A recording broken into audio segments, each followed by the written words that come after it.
हवामान बदलाच्या बातम्या तर आपण रोजच ऐकतो नाही का? पण या इतक्या मोठ्या संकटाचा सामना करायला आपल्याकडे नक्की काय उपाय आहेत? आज ना आपण फक्त समस्येवर नाही तर त्यावरील उपायांवर बोलणार आहोत. चला तर मग बघूया या हवामान बदलाच्या टूलबॉक्समध्ये नेमकं आहे तरी काय. स्क्रीनवर एक आकडा दिसतोय 43%. हा फक्त एक नंबर नाहीये. हवामान बदलाच्या लढाईतला हा एक खूप महत्वाचा, अगदी क्रिटिकल टप्पा आहे. पण हा आकडा नक्की सांगतोय काय आणि याचा आपल्या सगळ्यांच्या भविष्याशी काय संबंध आहे?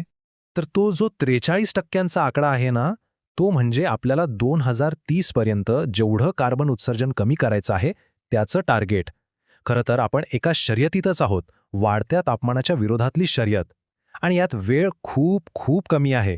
चला बघूया या रेसचे नियम काय आहेत. ही शर्यत ना 2 महत्वाच्या टप्प्यांमध्ये विभागलेली आहे. 2022च्या रिपोर्टनुसार पहिला टप्पा आहे 2025च्या आत.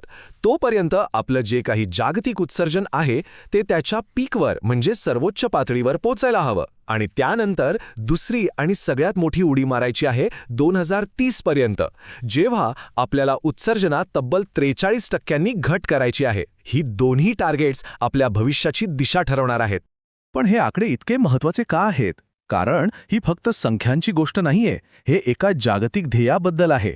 या सगळ्या धावपळीमागे एकच उद्देश आहे, आपल्या पृथ्वीचं तापमान एका धोकादायक पातळीच्या पुढे जाऊ द्यायचं नाही आणि हवामान बदलाचे जे भयानक परिणाम होऊ शकतात ते टाळायचे आहेत. बरं, मग हे मोठं ध्येय गाठण्यासाठी आपल्याकडे हत्यारं कोणती आहेत? चला एक कल्पना करूया.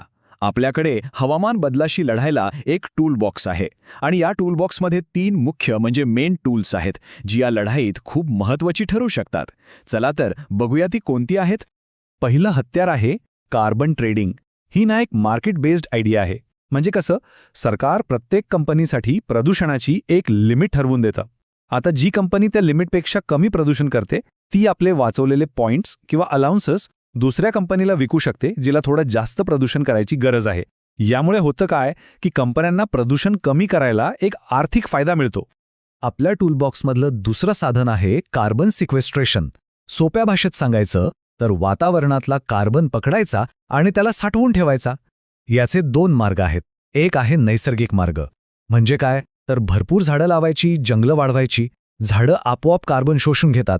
आणि दुसरा मार्ग आहे टेक्नॉलॉजीचा. म्हणजे मशीन वापरून थेट हवेतला किंवा फॅक्टरीच्या धुरांड्यातला कार्बन डायऑक्साईड पकडायचा आणि तो जमिनीत खोलवर सुरक्षितपणे साठवायचा. आता तिसरं साधन, हे जरा धाडसी आहे. याला म्हणतात जिओ इंजिनिअरिंग. याचा अर्थ काय, तर पृथ्वीच्या हवामान प्रणालीमध्ये म्हणजे क्लायमेट सिस्टीममध्ये डायरेक्ट हस्तक्षेप करायचा.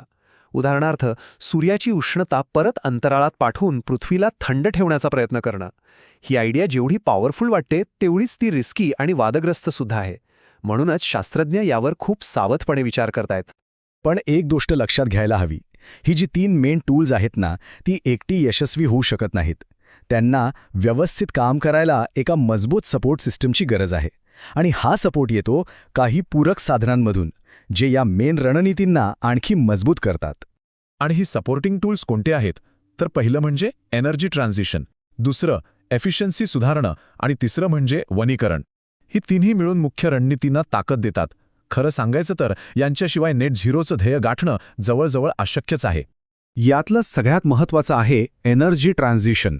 याचा एकदम सरळ अर्थ आहे कोळसा आणि पेट्रोलसारख्या पारंपरिक इंधनांना सोडून द्यायचं आणि सौर ऊर्जा, पवन ऊर्जा यांसारख्या क्लीन एनर्जीच्या स्रोतांकडे वळायचं.